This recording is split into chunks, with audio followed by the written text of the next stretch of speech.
It's Wednesday at 5 p.m. Eastern. So you know what that means. It's time for another episode of #EventIcons, presented by Endless Events, where you get to ask the icons of the events industry anything. Use the question panel on the webinar to submit your questions. Or you can hop on Twitter. Submit your questions with #EventIcons. We'll be answering your questions live during the entire show. Before we get started, the more people we have watching, the better conversation we can have. So share #EventIcons on Twitter and Facebook. Just tell your friends to watch www.event-icons.com. Now, without any further delay, this is #EventIcons. Oh, yeah. Welcome back, everybody. #EventIcons, greatest show on the internet. I'm just going to start calling us that. Awesome. Eventually it will stick. Eventually it'll stick. Super excited to have there. We are doing a two-parter, and I'm going to have Tahira introduce herself. And, I guess does anyone even know who I am? My name is Will. I'm hosting today with the amazing Tahira Endine. Tahira, why don't you tell us a little bit about what we got going on today? Well, today we're talking about wellness, and we've got Tracy Stuckrath with us, as well as Kelly Treadway, two of my favorite people, which is why I was like, I'm totally coming today. So we're talking about wellness as a priority. So, being human, we wear our lack of sleep, our limited meals, our long days, and our late nights as badges of honor. So wellness initiatives deeply matter because meetings and events are both highly anticipated, but notoriously hard on humans. So the duty of care that we have as event and travel professionals includes not only all of the security and things we've talked about before, logistics and risk management, but it really on-site extends to all aspects of their care and feeding well with us. So our hospitality partners are focused on wellness, makes business sense. And so we're really just looking at business professionals in the event industry, how we're taking care of ourselves. And if we don't, we can't take care of anyone else. So how do we do this? Let's talk. Yes, so we have an amazing panel, one of which is a returning guest. So let's kick it off with our returning guest, Miss Kelly Treadway in the house. Thank you so much for being here, Kelly. And I'm going to let Kelly kind of explain where it comes in. But if you watch the last episode we did, I think it's episode 46, we did Staying Event Professionals Healthy. So go check that episode out to hear her story. We'll have a quick welcome and update from her in just a sec. But we're also joined by a new guest, Tracy Stuckrath. Tracy has the best job description ever. She says that her job is to make sure that your food does not kill or offend your attendees. Did I get that right? You sure did. Yeah. And I think that's the coolest thing ever. We're talking about how that just literally gets you thinking, okay, well, how does food kill or offend people? So I'm sure we're going to talk a lot about that. But Tracy, thank you so much for joining us. Thanks for having me, Will. So really quickly, Tracy, I'd love for you to tell everyone, give us a little bit of background on what got you in the events industry, and then we'll kick it over to Kelly next, who can kind of explain a little bit about what she's been up to. So the first thing that comes to mind, what got me into the event industry, I was in college, social chairman, but my internship in college was with the health center. And ironically, this is a little bit about wellness. My first real event I remember planning was Condom Awareness Week. So how to be well in your sexual life was to wear a condom. But no, it started in college as a PR major and marketing major. And it went on after that and started planning events for a Defense Education Association up in DC, and then came down to Atlanta to work for the Olympics, and kind of all went on from there.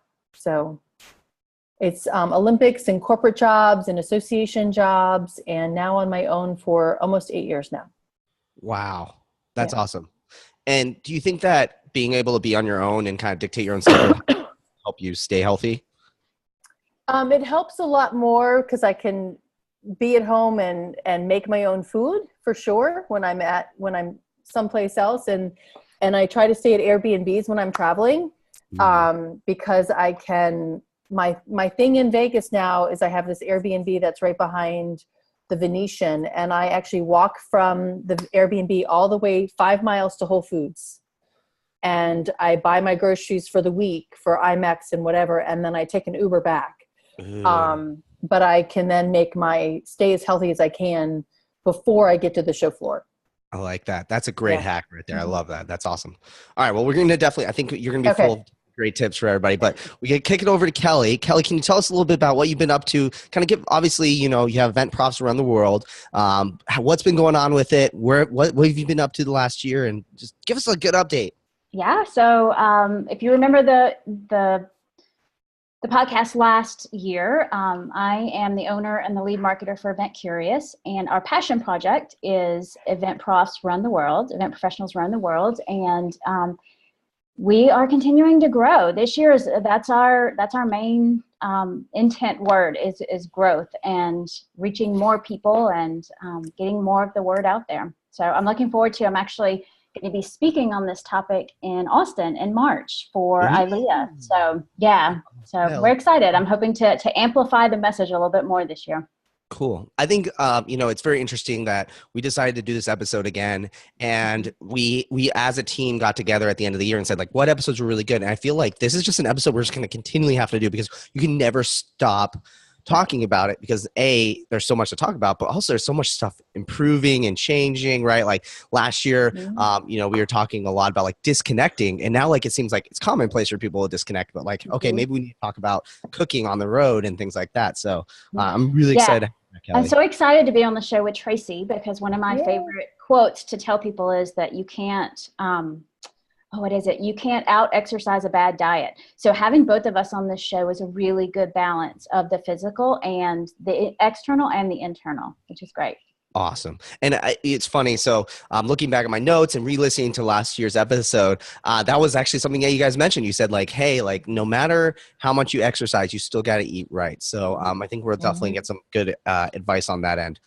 So really quick before we dive into eating and probably diets and more Airbnb hacks, I have a quick question for you guys, which I wanted to talk about sleep. And actually, believe it or not, this week's episode is sponsored by an amazing company called Tuft & Needle. For many people out there, you're used to, if you're anything like me, I used the same, I'm not afraid to admit this, I used like the same mattress I had from like high school until like a year ago. And I didn't know that you're supposed to switch mattresses, all this other stuff. It just felt fine, you know, and you know, I'd go in a hotel and be like, man, this mattress is pretty good, you know, but like I get home and I was fine. I was okay with it. Well, it wasn't until I experienced this Tuft & Needle mattress that I really it blew my mind.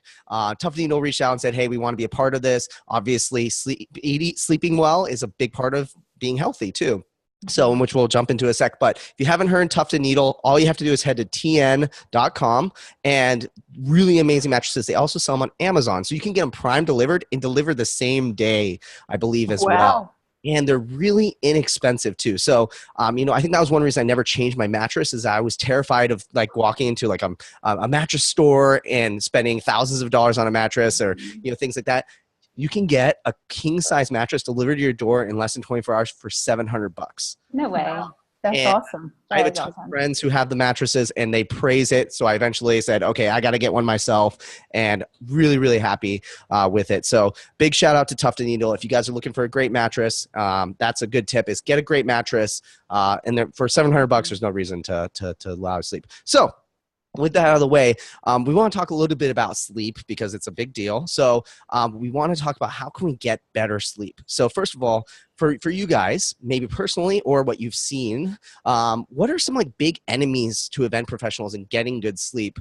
And, you know, what are some more natural ways to get sleep? You know, obviously you can buy a good mattress, but there's other ways to do this too. So what are you guys' best sleep tips that you have? So Tracy, go for it. I was going to say avoid Diet Coke. Because the caffeine, right? Like because of the caffeine, yeah. Avoid caffeine for sure. I actually haven't had caffeine in 2 decades. Oh, wow. That's awesome. So, but avoiding caffeine would be definitely one, and that's just a joke out to Alex, especially.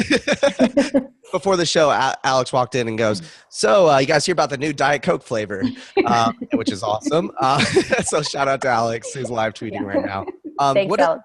What foods do you avoid that you think affect your sleep? So there's this famous like newsroom episode where Will goes in and talks about how he can't sleep, and the doctor just goes, "Oh, you had bacon right before you went to bed." Sorry, spoiler alert.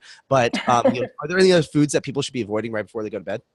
Anything that's super heavy and it's lots of loaded carbs, because the carbs have a lot of sugar in them, and then those are going to process and keep you awake as well.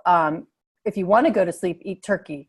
Turkey's got tryptophan in it, and so it does help you crash. That's why a lot of, besides eating too much at Thanksgiving, that's one of the things that turkey helps to do. That's not as fun as eating ice cream right before bed. It's my habit.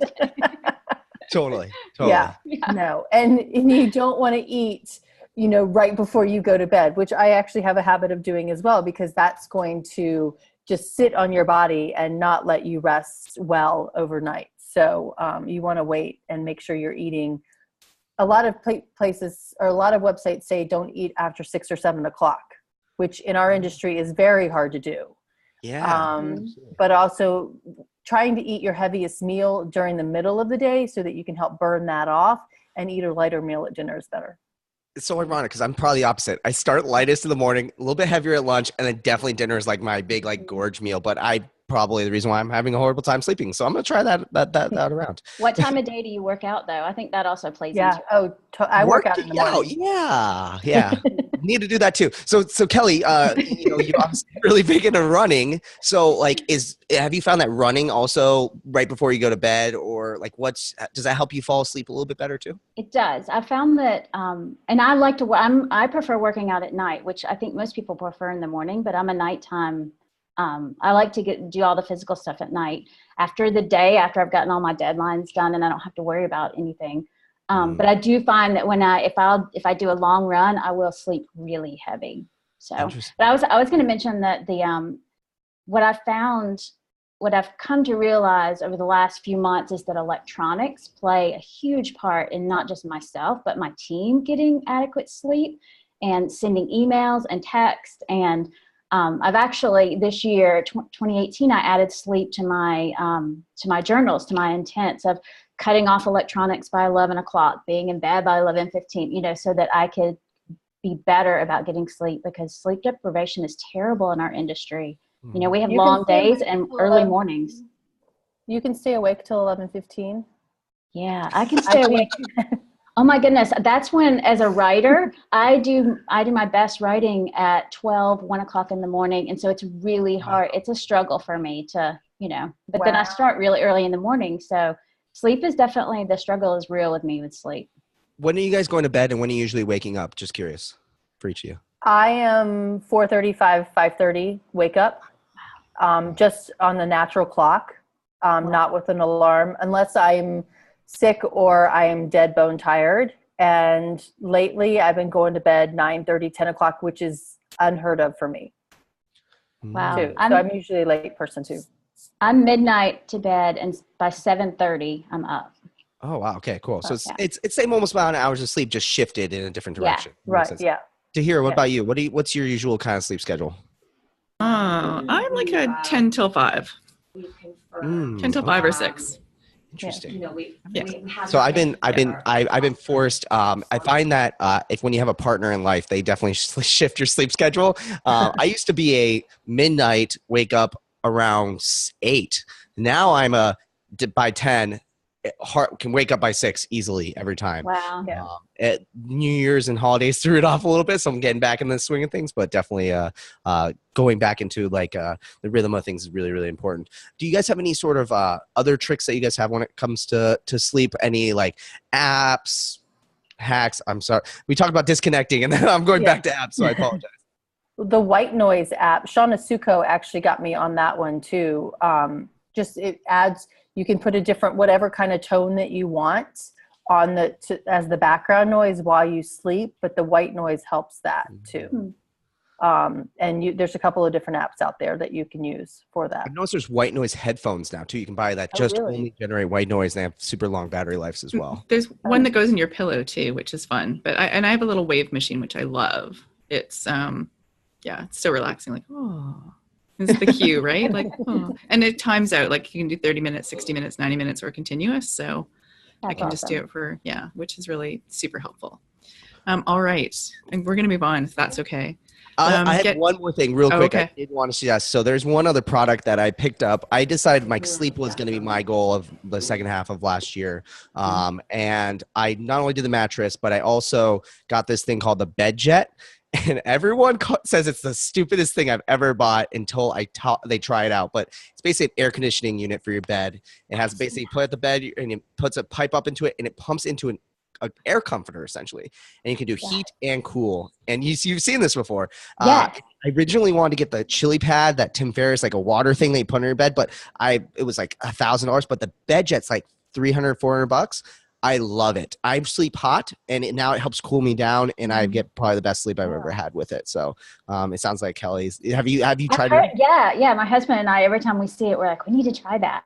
So how does it work with your partner? Like, does the whole bed, or can you isolate it? So I have the single zone, so I just have the one unit, and it pumps into a king comforter. However, you can buy a comforter that's split in half, and then you buy two of them, and basically, obviously, you can adjust the temperature on each one individually. Like the sleep That's number. so cool. Like the sleep number, basically. Yeah. So highly recommend. It's really inexpensive. The great service. It's one of these products that you look at when I got the menu, it's like 20. The instruction manual is like 5 million pages, and it's a little weird of a website, but man, the product works great. Connects to your phone too. You can set schedules. So it warms me up. So you get in with a warm bed. It cools me down through the night, and then wakes me up with heat, which is really awesome. So that's really cool.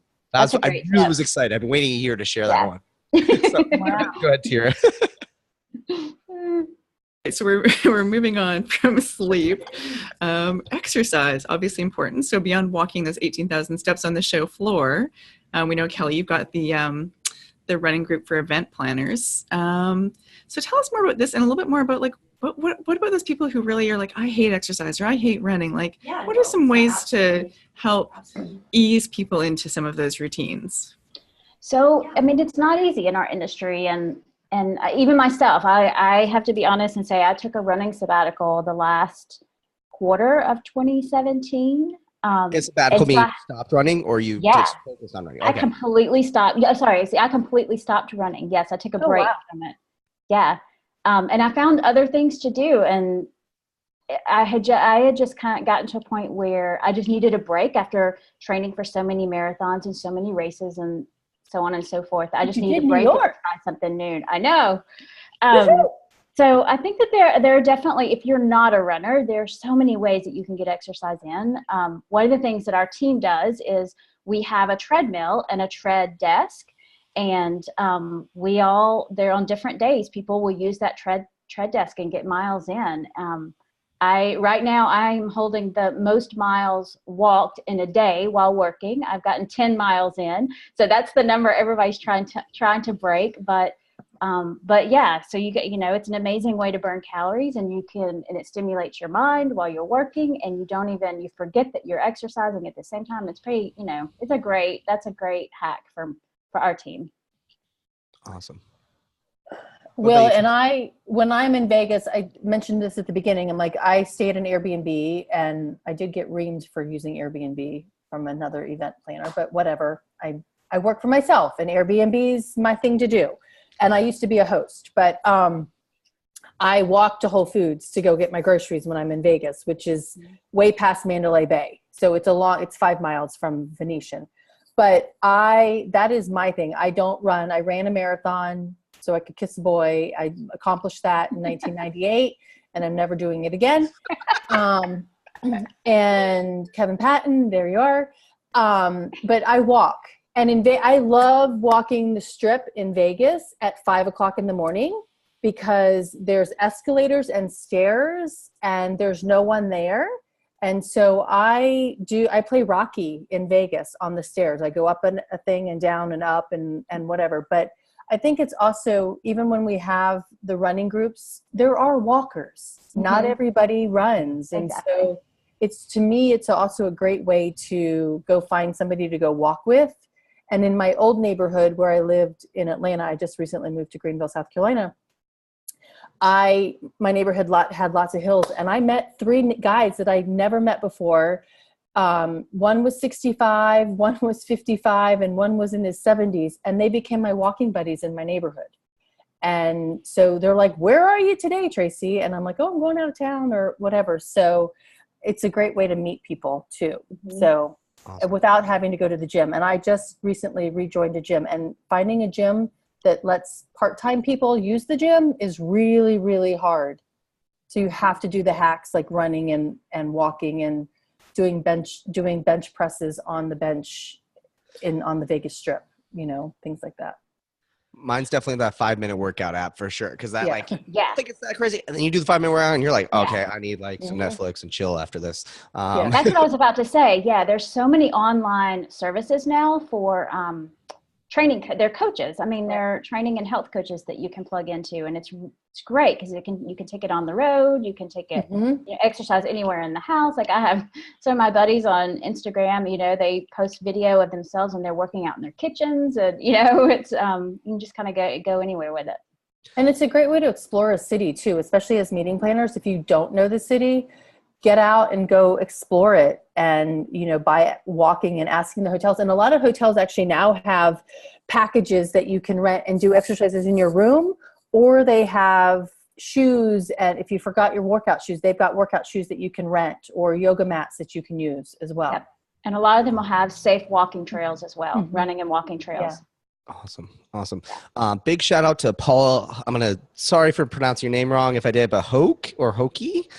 Paul is saying, what? I'm in Greenville too. So thank you for joining us, Paul. It turns out we are all in a small world. I'm curious when it comes to the exercise, do you guys use any sort of devices to track your motion and know you're getting your fill of exercise? I recently picked up my Android watch again, started using it, and I've noticed that's helped me motivate me to know like, hey, I've been lazy today. But do you guys use any sort of devices to do any tracking? Yeah, I'm a big believer in that if you're not tracking it, you're not going to see any progress, or if you have goals, you can't get there unless you're tracking it to see how you're improving on it and reaching it. When I run, I use a Garmin. And sometimes if I don't have my watch, I'll use Strava, which is also a great app. And then for health-wise, for diet-wise, I use, which I think I mentioned this last year, I'm a huge believer in the app Lose It, which is Me record too. everything that Yep. you Mhm. that you eat. Because if you don't know what you're putting in your body, there's no way that you could fight against like losing weight or eating healthy. Awesome. Yeah. Well, we definitely, I think, great pivoting to eating healthy. I think it's time we Yes. start talking about eating healthy. So, Tahira, why don't you take it? Well, let's start with Tracy. So you are that expert in creating safe and inclusive food and beverage environments at meetings and events. So feeding people so they're secure from negative reactions and allergies, and also feel better during the meeting. So are you really seeing events shift how they're doing this, and what are they really doing? Some of them are, some of them are not. And it depends on the commitment of the event planner as well as the hotel. But I think we're seeing a lot more healthy options being offered, but it also is sometimes a real struggle as well, depending on what city you're in and what hotel property you have. And of course, we know that you can't go to a specific brand and necessarily get the same thing. It depends on the management company as well as that hotel. But I think the trends are leaning towards a lot more alternative dishes that are a lot healthier. People are trying to add more gluten-free options to them so that we can feed a larger number of people. But then again, you get other people that just don't get what that means. And I think, you see it a lot more in restaurants, I think, more than hotels a lot, but people are understanding that their customers want to know where their food is coming from, and they're trying to source a lot more locally, and a lot more seasonally than they were in the past. Hyatt has actually now allowed all of the hotels to buy locally instead of buying from the big conglomerate. They can actually buy their meats and poultry and stuff from local purveyors versus from the national purveyors, which is helping them a lot to reach that market. But I think there's still a lot more room to go, especially in the meetings industry. And one of the biggest challenges is that there are not cattle farmers out there or vegetable farmers out there that can feed a 17,000 person Right. conference with the amount of food that they're making. We need to use those other purveyors, and that makes it a big challenge when we're trying to feed that many people. If you do it for a 100-person meeting, it's a little bit better options for you. So Tracy, I have a question. During the holidays, I had a pretty heated conversation with my parents, who are of the older generation and aren't so big on, they think if you're vegetarian and you're coming to someone's house, you should bring your food. They're not, that accommodating someone like that should not be the norm.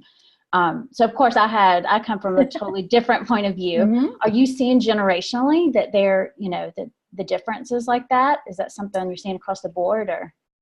I think so. I mean, just sitting down at the dinner table with my nieces and nephew's 19 and then 17 and 16, they're in a much different environment than we were growing up, and talking about transgender for one thing. I mean, we never had that conversation at my dinner table, but listening to them and who their friends are.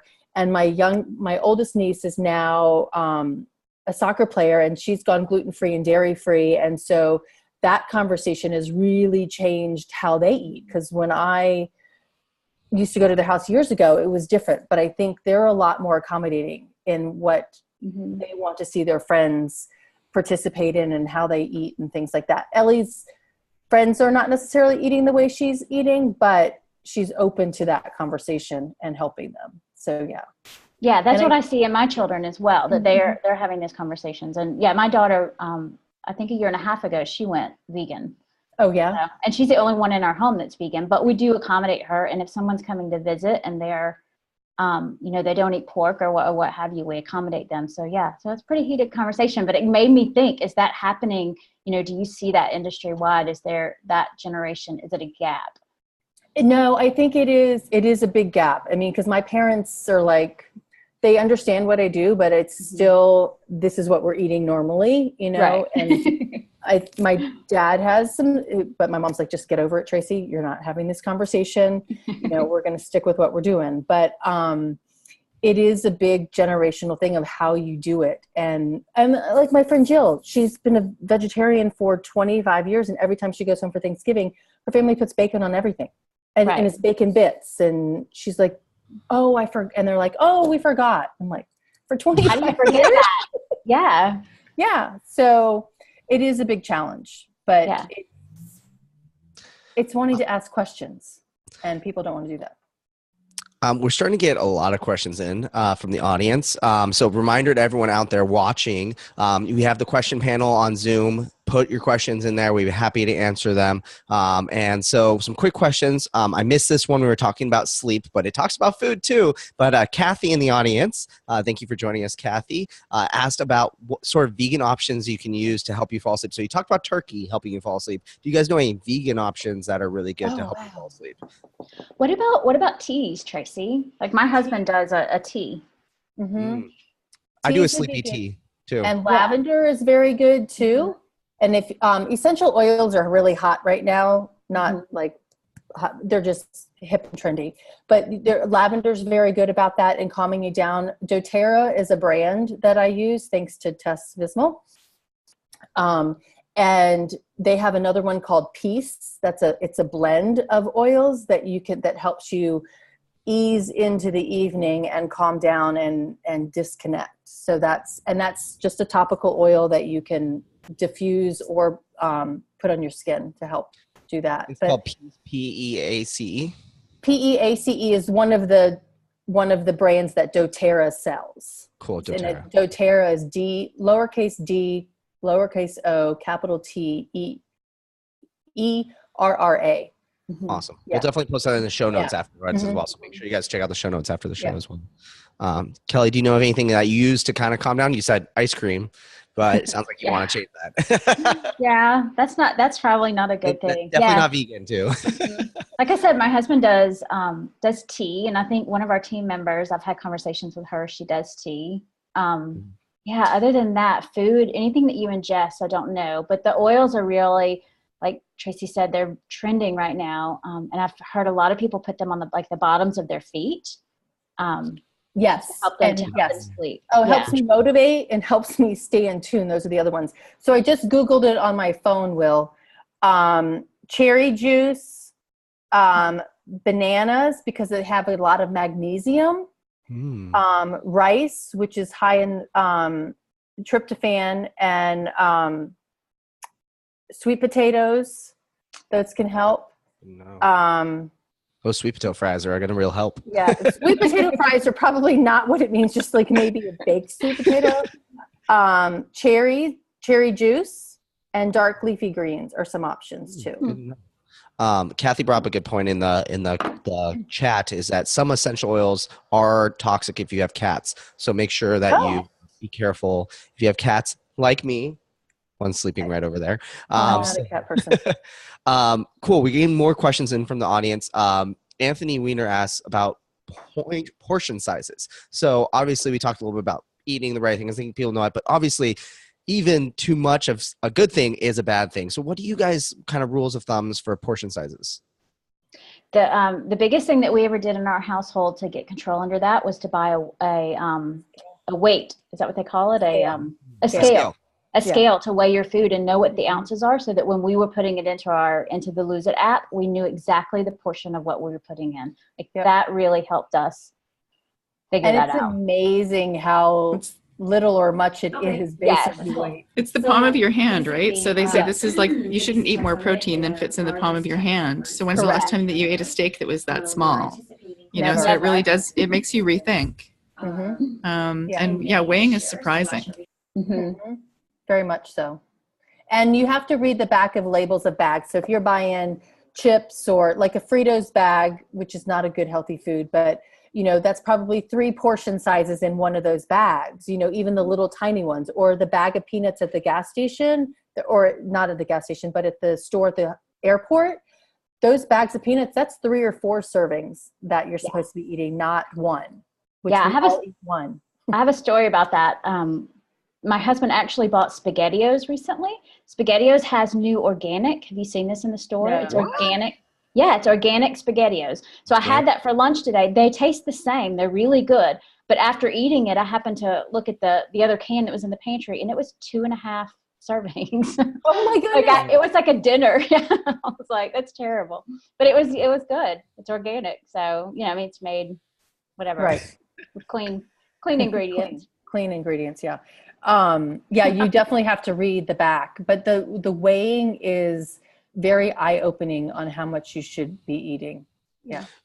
Tracy, do you find that you give portion sizes? Like, do you do plated dinners for a lot of these food? Because a lot of times these conventions, it's go through the aisle and it's just piling on food. How much can you fit on your plate? And then sometimes going back for more. You know, how do you keep attendees from giving smaller plates? If you're going through the buffet, give them. Don't use the big dinner plate. Use the smaller dinner plate. And my dad called BS on that. But, you know, give them the smaller plate, because then they're not taking as much. And a lot of times they're taking stuff to try it, and then they don't like it, which is a big food waste issue. But if you don't like it, then you don't like it. But smaller plates definitely help on that. And so is the trend of tapas, which is basically appetizers, you know, just small portions of different things for people to try. That helps a lot too. Cool. Very cool.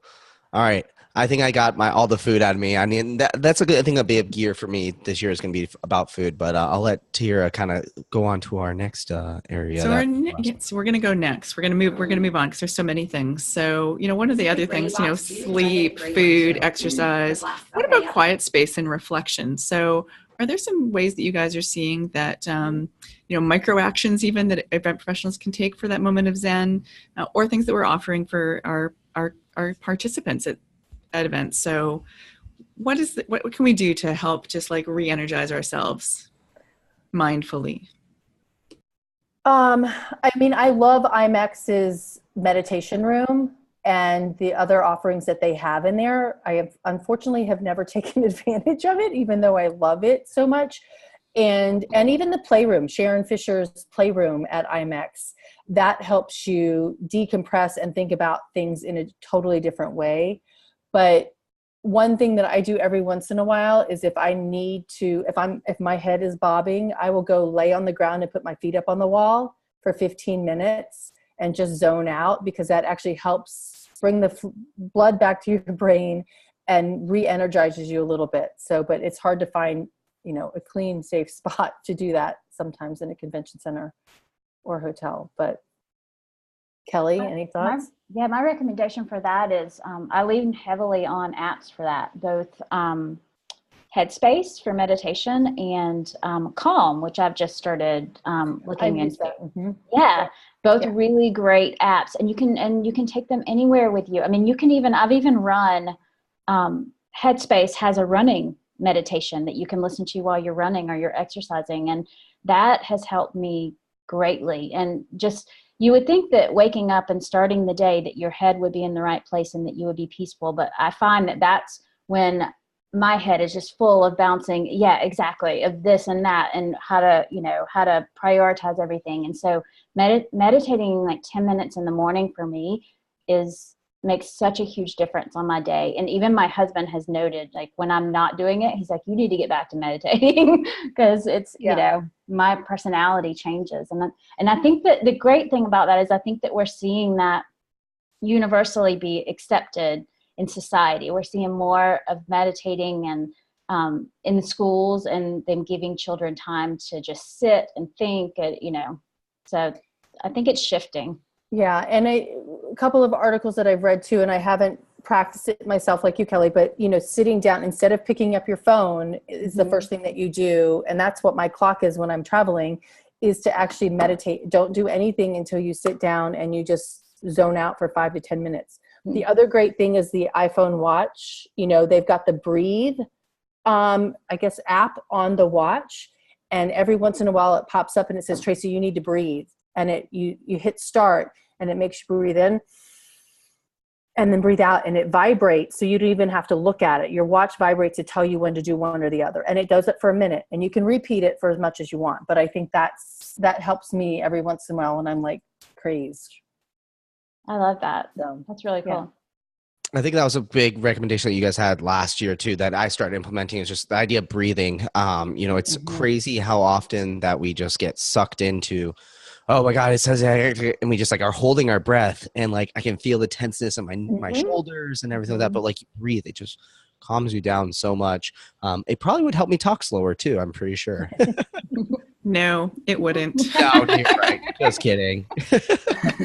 Okay, we have sort of a kind of a follow-on to this, which is, we always say that event professionals, like, we're ducks, right? So gliding calmly on the water, paddling madly underneath.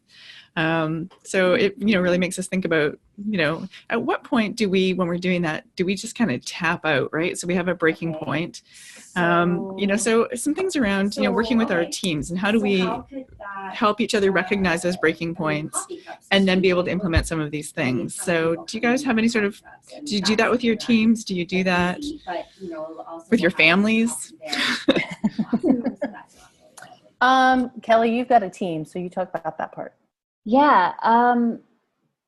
It's interesting. I think it's going to be different for teams that work mostly remote and those that are in office every day. My team they come in 1 to 2 days a week, and then the rest of the week they're remote. So they're, they have space in there. I've given them space to be able to work out when they need to, how they want to. And then when they come here, they can walk on the treadmill. And I've even done some walking meetings with them. So I think that's different than some of your other companies. Like I have a client in Nashville, Music City Tents.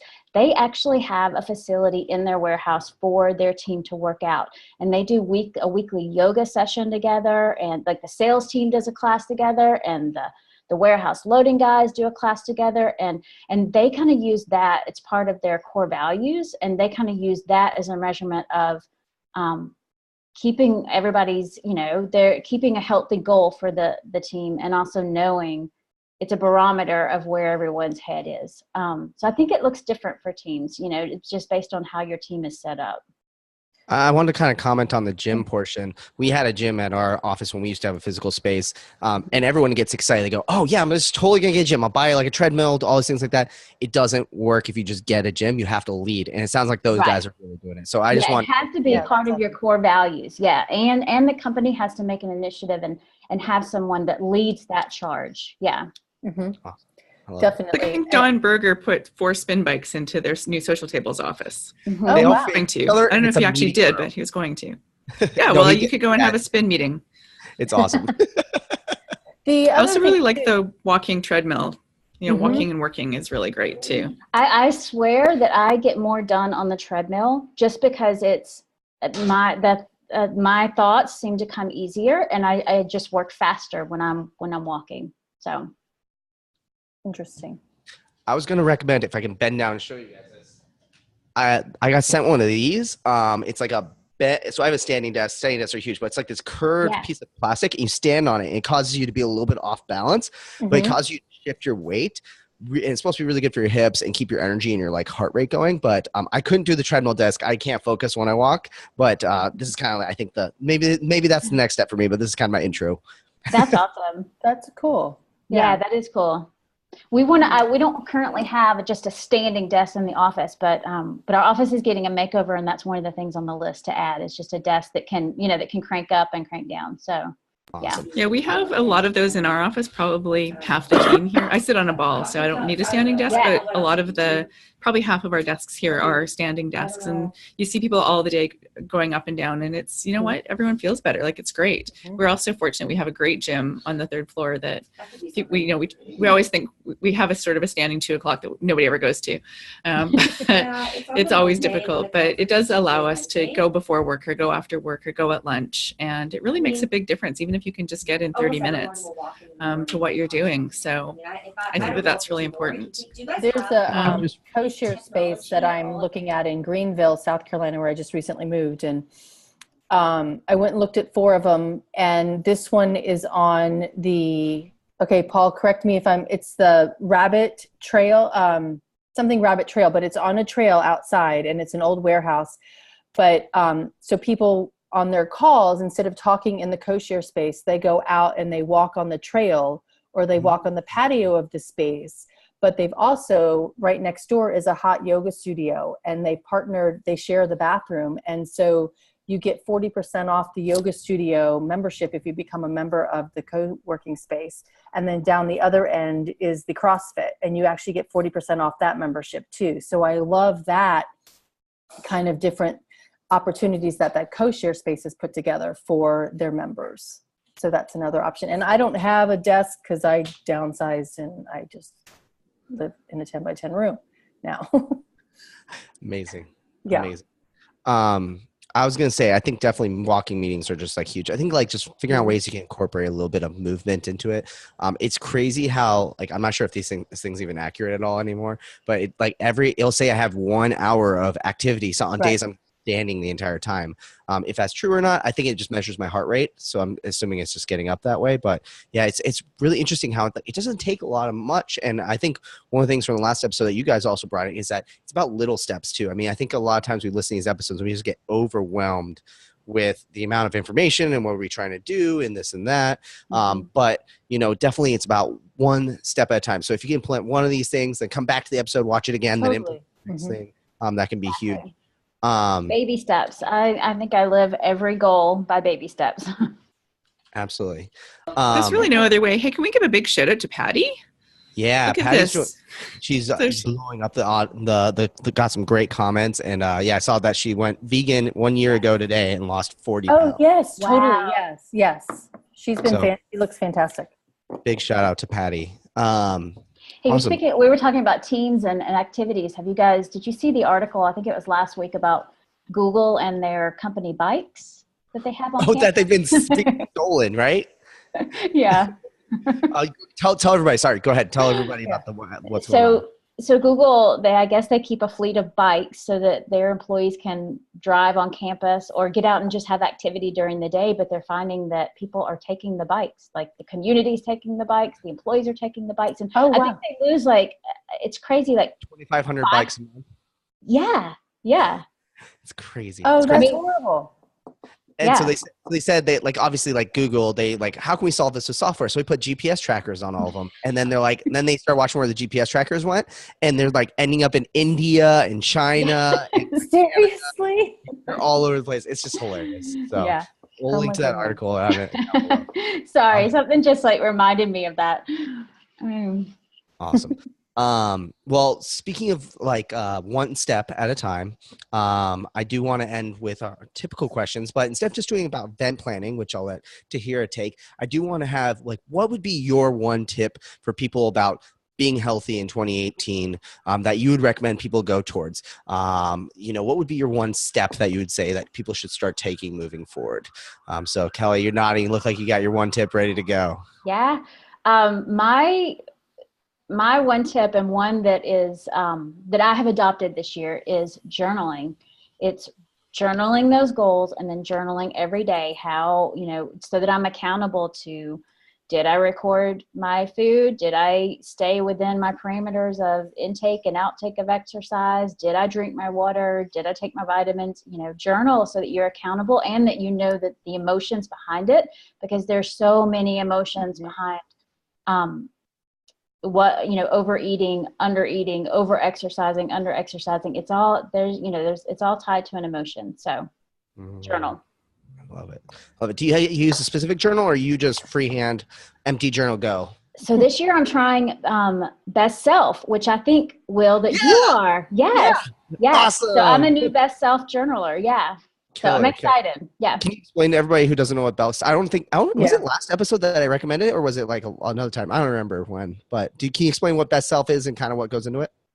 You can probably explain it better than me, because I started on the first of the year with that particular brand. I'm a newbie. I'm a newbie with them. So everyone might have heard of 5-minute journal, where you're writing down your things you're grateful for, this and that. Really, I love the 5-minute journal as an intro journal because it's really easy, it's quick, and it's just it's super simple. And I think a 5-minute journal lasts like 6 months or 7 months or 9 months or something. It lasts forever. 5-minute journal is based on a quarter. So 3 months. I pace mine exactly with the quarter. So I start one on January 1st, and I'll start another one in April 1st, the next quarter. And it does, you draw out your schedule for the day. You write down like, what are the 3 most important tasks? You write your goals. You do your grateful things. You reflect every day and say like, what would I change? It's like the 5-minute journal, but on crack. It takes us all like 15, 20 minutes. And that's if you're doing it, you're really efficient at it. But I find that like, it reminds me of my goals, and I'm not going to lie. So I finished a journal. It's sitting in my backpack. I have to start the next quarter's journal. And I do this all the time. Like the first week of the journal, I'll catch up. I'll skip like 7 pages into it. But Best Self Journal. You're enjoying it so far.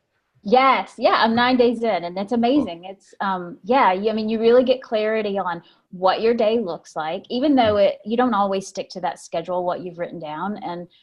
And, the part, you say what you're grateful for that day and what your successes were. That's really been interesting, because I never reflect on, how many little successes that I have in a day, and those things add up, and it also affects your confidence. So I'm really enjoying it. So I would say journal. So put your health initiatives on in a journal. Awesome. I can't wait to hear your feedback in April when you finish up your first journal. So. Tracy, what about you? What's your one tip for people to take as their step this year for being more healthy? I'm going to push it on to the event side, and to be more healthy with your attendees is to ask and to be cognizant of it. You can't let them come to your event and kind of be excluded from the event by not asking them of their dietary needs. And you can't question what kind of need that they have. You just kind of have to go with it. And we recently had somebody at SpinCon, actually, a woman had written in the registration that she had an apple allergy, that she couldn't even be in the room with somebody eating an apple.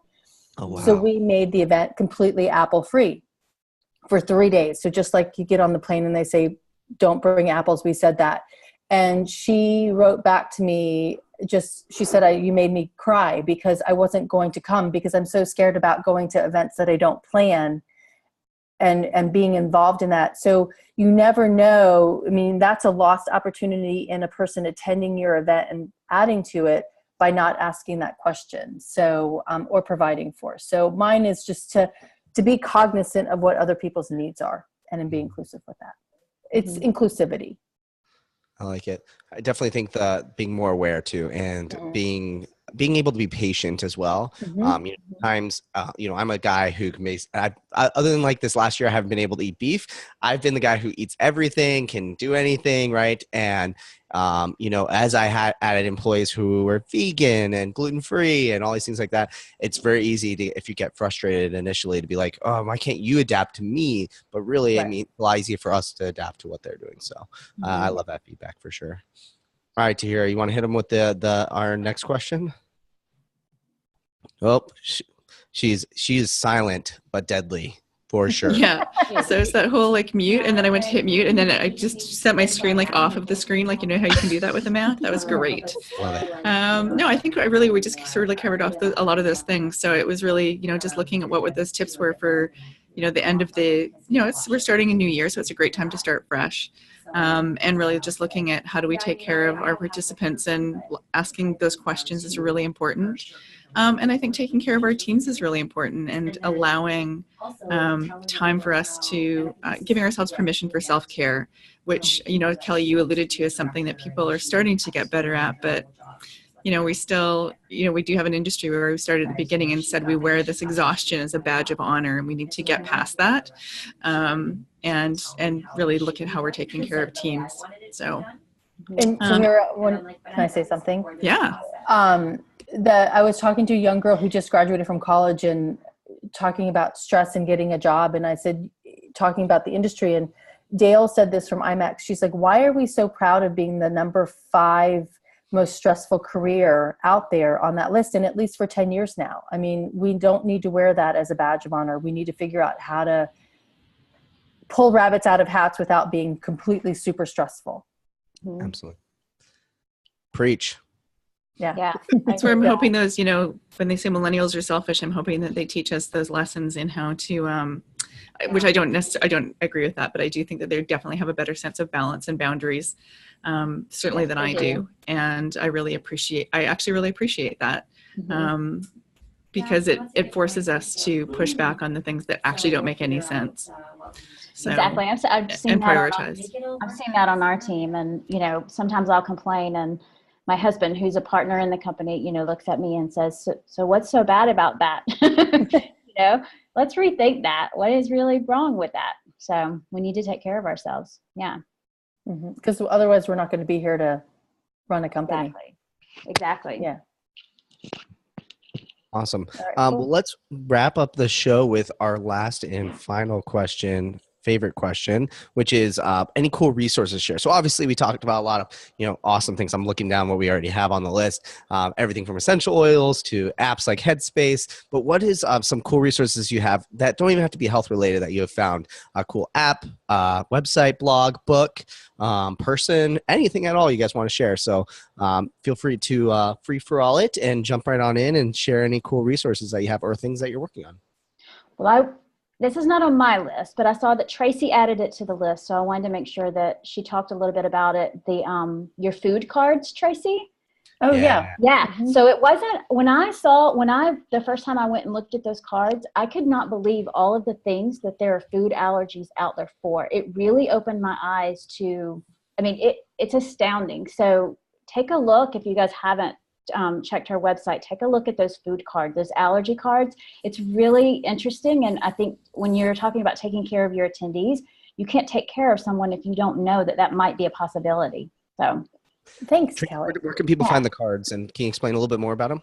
Yeah, they're 3x3 they're 3x3 cards, and you can get them by different allergens. So you give them to your attendees that they can put in their name badge. And then when they sit down to a meal, they can hand it to the waiter and they can put their name on the back of it and say, I'm allergic to this. And they can be customized as well. And I think it's very important to make it it helps them be very discreet about it at the same time, because not everybody wants to call attention to, oh my God, I'm a vegan, or, get lots of questions, or I have a food allergy. But some lady actually told me you should only make them for the most common ones. And she's like, there's no reason to have a sesame one or a celery one.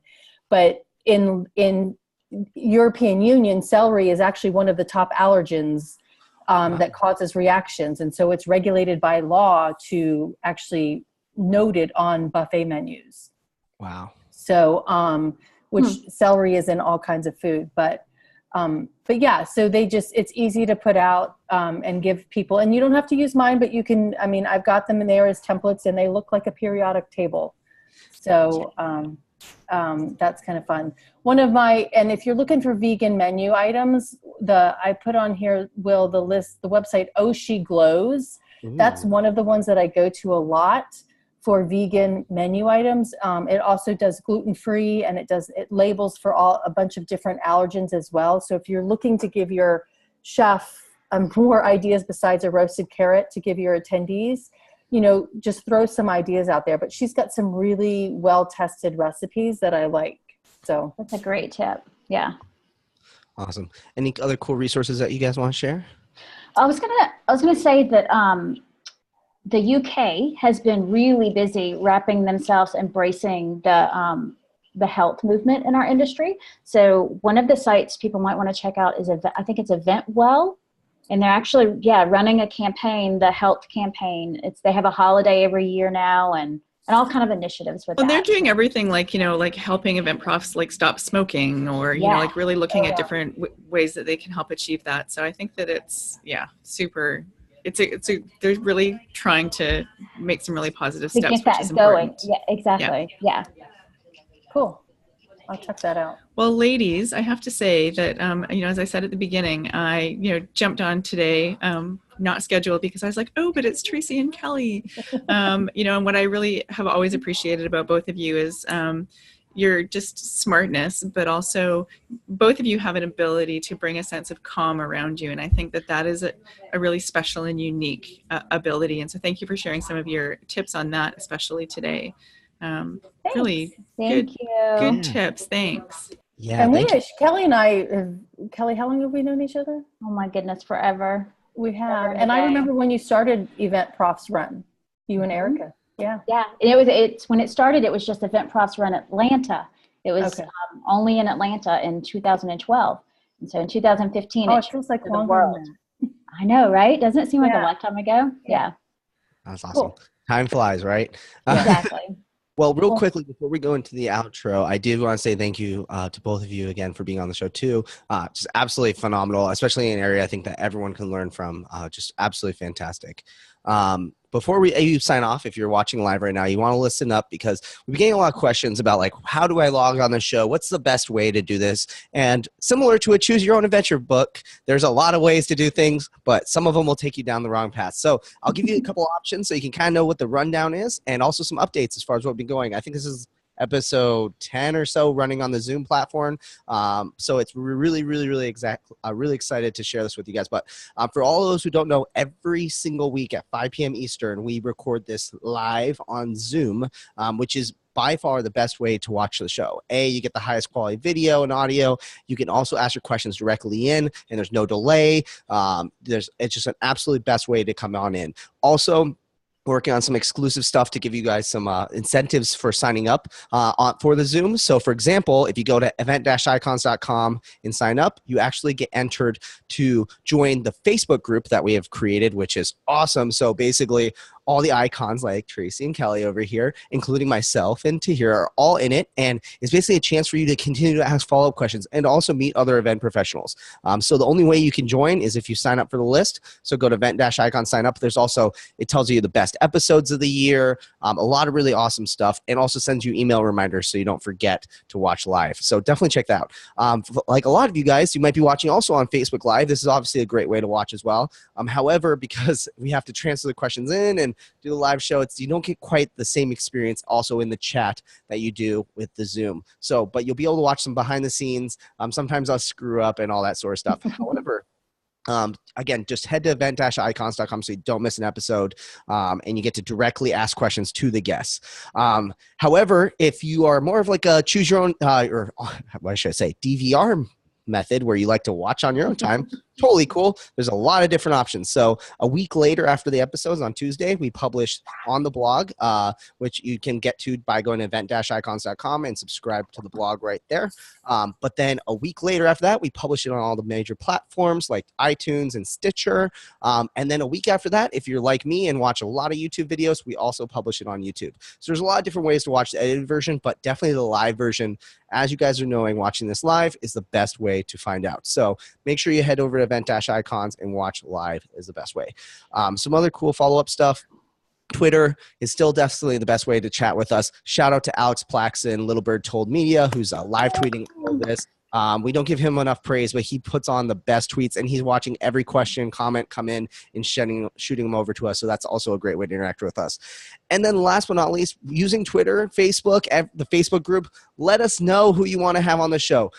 We spend a lot of time every week talking about who we want to have the show. And a lot of times we're basing it off of who we want to see or based off feedback on what you guys talked about in these shows. But if you have someone you're like, I would love to talk to John Smith, whoever that is, let us know. Twitter, Facebook, whatever you have to do, tell us, email us, tell us who you want to have on the show. And with that being said, that's all the housekeeping stuff I wanted to say. So keep that in mind. Share the message. Join us in the Facebook group and tweet with us. And we'll see you guys all next week. #EventIcons. And now I get to play that epic video outro.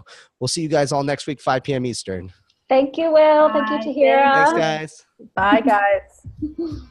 Thank you for joining us for another amazing episode of #EventIcons. To catch the transcription and all of the resources mentioned, head to www.helloendless.com/blog. This week's episode will be posted and available by next Tuesday. Also, let us know what you thought about this week's episode. Share your biggest takeaway and join the social conversation. Sponsored by Little Bird Told Media. Just tag your post with #EventIcons. We'd love to hear from you. Thank you again for joining us. We'll see you next Wednesday at 5 p.m. Eastern, right here on #EventIcons.